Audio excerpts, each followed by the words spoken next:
Dari 19, 18 semuanya? Ya. 18 itu? 18.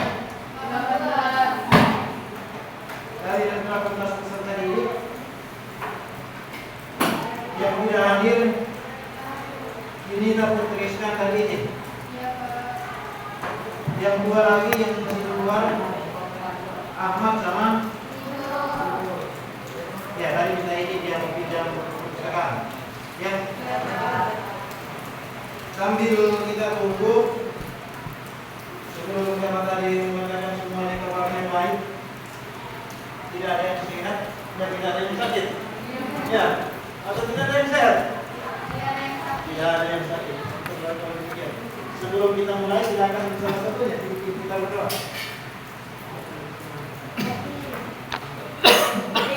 Ya, Mail.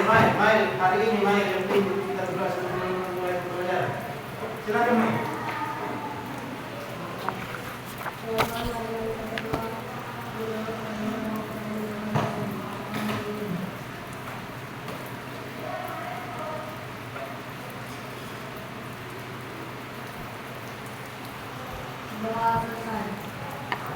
Ya, terima kasih atas kesiapan Mail dan doa kita. Semoga doa kita diterima oleh Tuhan Yang Maha Esa.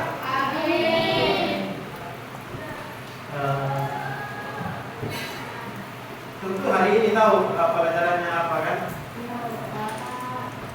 Pelajarannya apa hari ini? Hari ini adalah IPS. Tentu bahwa kalau pelajaran IPS, sarana dan prasarana atau alat kelengkapan belajar tentu disiapkannya. Iya, Pak. Disiapkan sebelum sudah pasti semua di atas meja. Dan ada lagi yang misalnya, oh saya lupa jadwalnya. Ya, artinya yang ada di atas meja untuk paket IPS, buku tulis IPS, dan alat-alat lainnya. Semua ada buku paket IPS-nya? Semua ada buku tulis IPS-nya? Tidak ada yang salah jadwal? Tidak ada buku paketnya? Karena apa? Belum pindah. Iya. Nanti besok di jam istirahat dipinjam karena dia tugas perpustakaan, juga perpustakaan sudah buka. Saya mau pinjam buku perpustakaan. Selanjutnya juga bahwa senantiasa Bapak ingatkan hal-hal yang sudah kita sepakati bersama, bahwa dalam setiap kegiatan pembelajaran harus senantiasa taat pada hal-hal yang sudah disepakati sebelumnya. Ya. Anak sekalian, bahwa untuk pembelajaran hari ini minggu lalu, dua minggu yang lalu, karena minggu lalu kita tidak belajar, 2 minggu lalu Bapak sudah ingatkan bahwa pada pertemuan selanjutnya kita akan membahas tentang potensi peranan lembaga sosial dalam pemanfaatan sumber daya alam. Ya. Dalam materi ini ada 2 dimensi profil perusahaan, atau kalau itu disebut katakan dimensi profil Pancasila yang harus kita bangun, yaitu dimensi kolaborasi atau kerjasama antar peserta didik dalam menyelesaikan masalah. Jadi nantinya dalam aktivitasnya itu Bapak mengharapkan agar terjadi kerjasama di dalam aktivitas baik aktivitas kelompok dan aktivitas diskusi antar kelompok. Ada dulu di bawah di sini. Selanjutnya bahwa dimensi kedua adalah dimensi penalaran kritis, atau dulu dikatakan bernalar kritis, ya kan? Artinya di dalam aktivitas baik aktivitas diskusi dalam kelompok atau diskusi antar kelompok, diharapkan agar anak-anak sekalian semua bisa sebuah argumen-argumen yang ilmiah dalam menyelesaikan atau memberikan sebuah pandangan terhadap lembaga-lembaga yang berperan dalam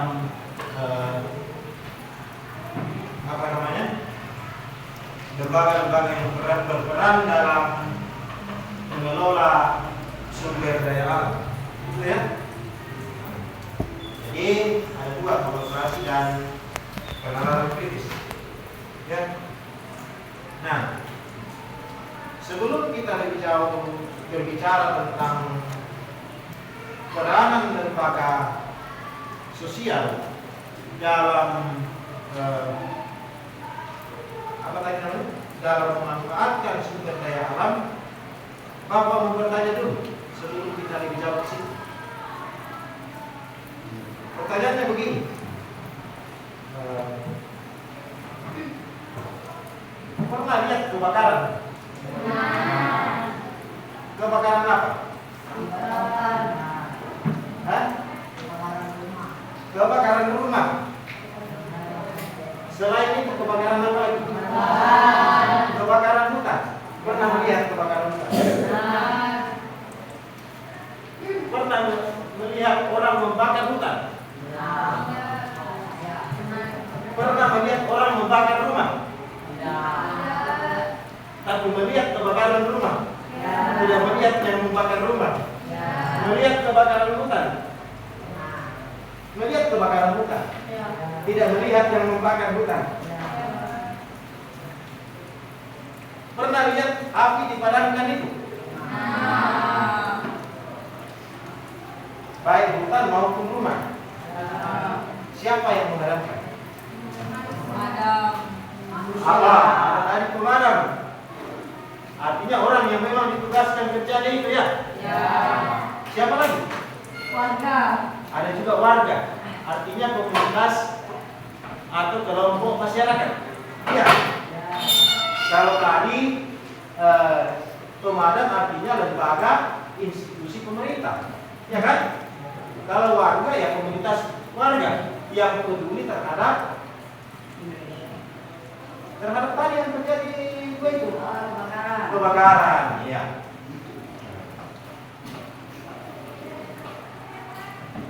Pernah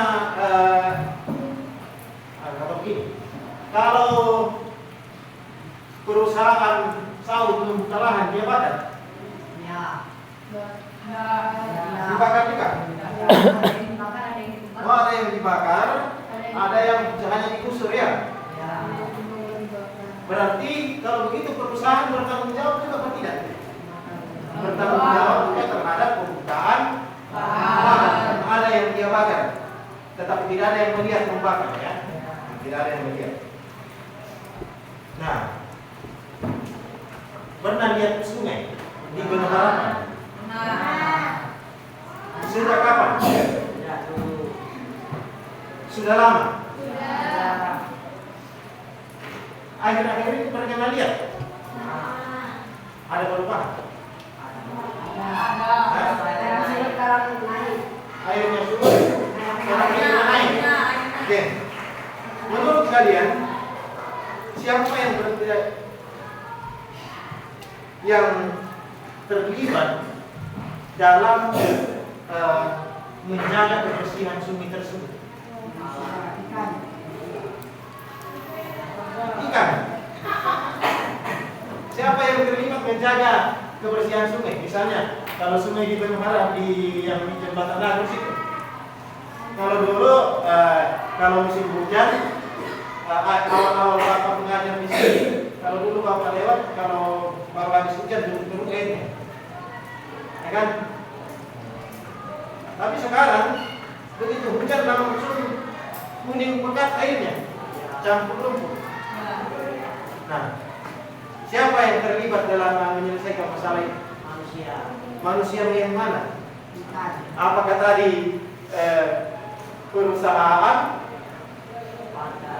atau institusi pemerintah atau kelompok masyarakat? Ada masyarakat, tentu masyarakat yang peduli lingkungan. ada perusahaan, ada pemerintah. Tadi mengatakan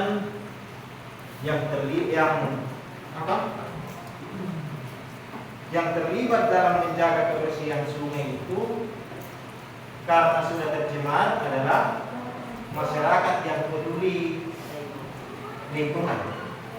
Hanya itu. Tidak ada keterlibatan yang tidak dicari akar masalahnya. Kenapa bisa demikian? Karena jauh dari perusahaan, makanya perusahaan tadi tidak perlu. Ya, boleh. Kalau pemerintah, karena jauh juga dari sorot mata pemerintah. Ya, jadi disitulah sangat berperan masyarakat. Ya, peduli terhadap lingkungan karena dia sangat dekat. Ya. Ya. Untuk hari ini tujuan pembelajaran kita menyangkut tentang peran dari masyarakat atau komunitas, perusahaan dan pemerintah. Tujuan pembelajaran kita untuk hari ini